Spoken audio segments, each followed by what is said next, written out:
What's good, everybody? It's Star Wars Outlaws Day, so you know what that means? No, can you please stop speaking in these backwoods riddles? Well, to put it plainly, Star Wars media as a whole has been pretty much up and down lately, mostly down.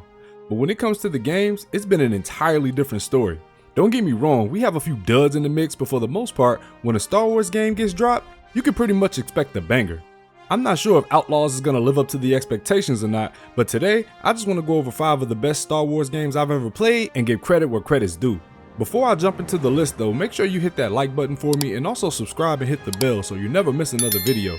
That handles that, so all there is to do is... Give me my theme music!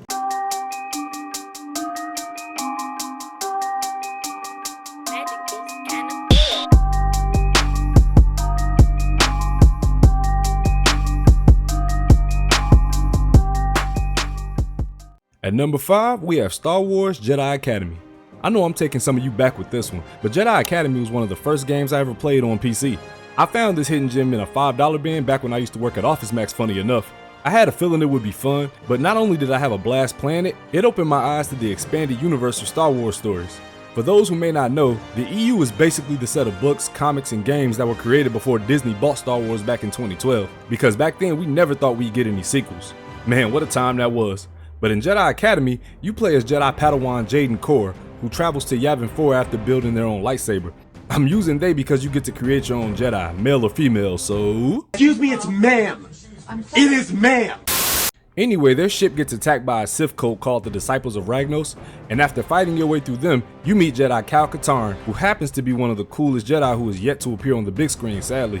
But after the fight, he takes you to the academy where you meet Luke Skywalker and begin your Jedi training as Cal's Padawan. Now, being that this game dropped about 2 decades ago, the graphics are definitely a bit dated by today's standards, but the storyline and the gameplay still holds up as good as any. Seriously, this was the first game I played where I actually felt like a Jedi. The game gives you unequivocal control over your lightsaber and force powers, and while it may take you a while to get used to the combat and movement, especially on mouse and keyboard, once you do, there's no end to how much fun this game can be. I also like the fact that this game has 2 separate endings, a light side and a dark. So depending on what decisions you make during the story, you can affect the outcome at the end. That might not be the most amazing thing today, but back in 03, games weren't really doing that too often. Also, there's a pretty big modding community for this game too, so even after you finish the story mode, there are plenty of ways to keep having a good time with this one. I just wish modern Star Wars stories could still be this good, you know? But if you've never played this one before, give it a run through and you'll see why it still holds up. At number 4, Star Wars Battlefront 2. No, not that Battlefront 2, this one. And look, I'm not even saying that Battlefront 2017 is bad, but the one from 2005 just shits on everything and it's not even close.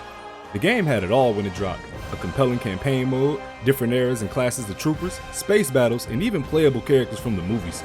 Battlefront 2 is another game that dropped before Disney's acquisition of Star Wars, so there's a few parts of the story that might throw people off today.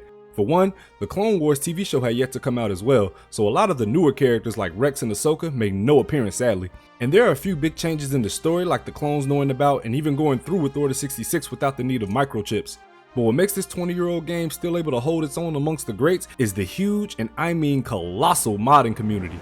They make mods for this game to this day, and through these mods, everything I mentioned earlier about the newer characters not being involved get automatically fixed thanks to a few dedicated game devs.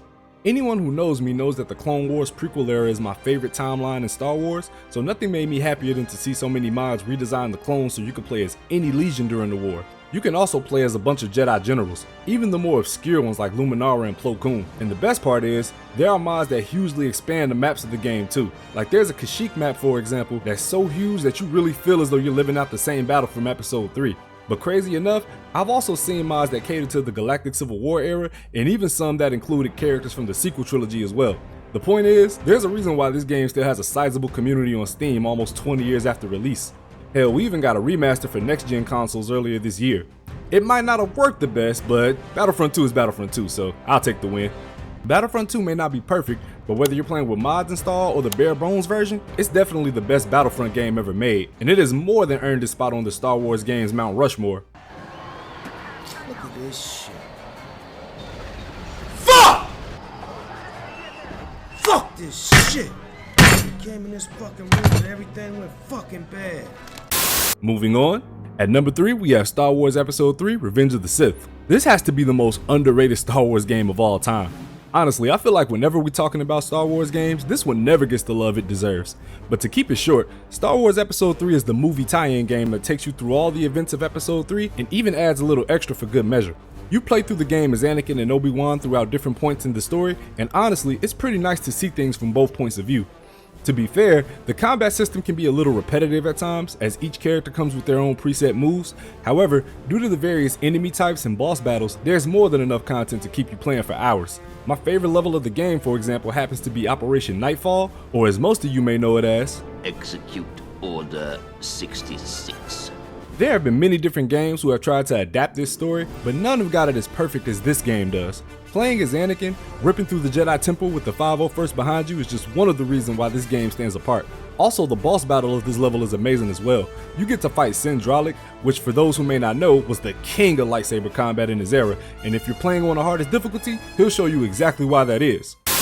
See, as you can see, the more you fuck around, the more you're gonna find out.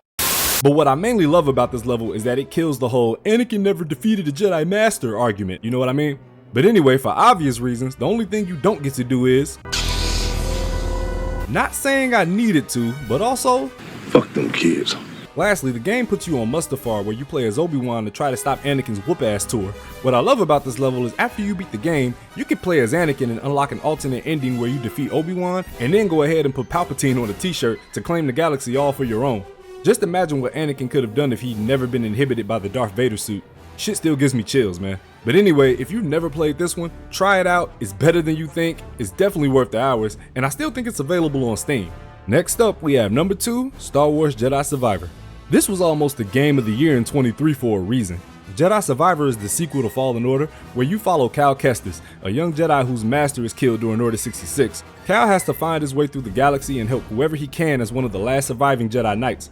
Now, as good as the story is, one thing I loved about Jedi Fallen Order when it came out a few years ago was how they were able to integrate a bunch of new characters into the Star Wars mythos without breaking canon. Star Wars lore runs very deep for certain fans, so if you break the lore in even a tiny way, the fandom will hate you for it. Just ask anybody who watched The Acolyte. We were on the brink of extinction. So it's nothing short of amazing how the story of Cal Kestis can fit so well within the OT's timeline without invalidating it, so big kudos to Respawn for that. Jedi Survivor though happens to be one of those rare sequel games that did almost everything better than the original. Fallen Order is great as a standalone, don't get me wrong, but this game turns it up a notch with better force powers, more planets to explore, more lightsaber stances, and you even get a blaster pistol, which is unheard of in Jedi themed games. On top of that, and most importantly, this game has easily one of the best story modes I've ever seen in a Star Wars game. During my first playthrough of Fallen Order, for example, there were times I felt as though I was just playing Uncharted with a lightsaber, but with Jedi Survivor, I truly felt like I was put into a Star Wars story. It's nothing short of amazing how they were able to include lore from the High Republic era and even bring back battle droid enemy types from the Clone Wars. Also, there are moments in this game that'll legit have you in your feels, and the plot twist at the end, you just gotta experience that one on your own. But look, I don't need to sell you on this game, but I do have a full playthrough of it on my channel if you want to see how much fun I had with it firsthand.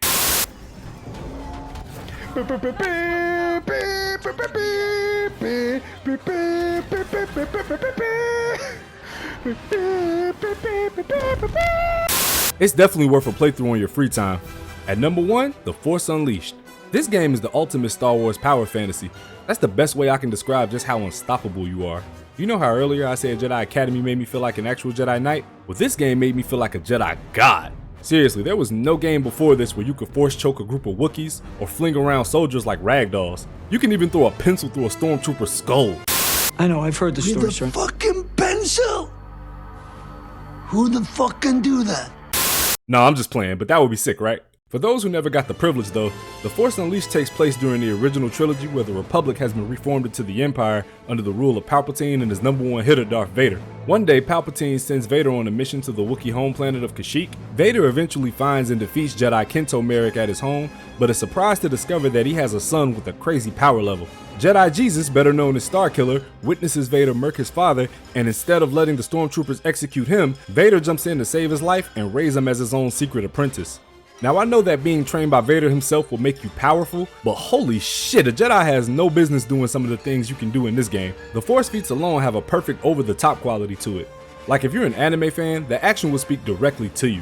Never before has a game let you throw a TIE fighter like a baseball. At one point, you're even able to tear a Star Destroyer out of the sky with your bare hands. The lightsaber combat is no slouch either. There's a great mix of heavy and light attacks that you can mix and match for different and unique combos. I know games like this tend to feel too easy at times as well, but the enemies on certain levels actually pose a good challenge, especially if you're on a higher difficulty. But if I had to pick on any negative that this game had, I would say because it's not an open world, the missions can seem very linear at times. But that's never been a problem for me because the game is so replayable. I always say the most important aspect of a game for me are 3 words: is it fun?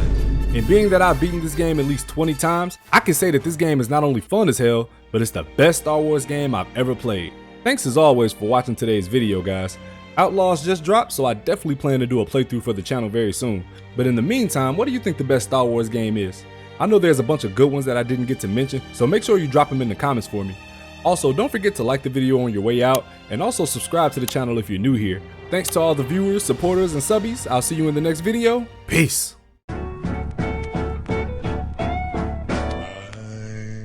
I'm ready, Magic.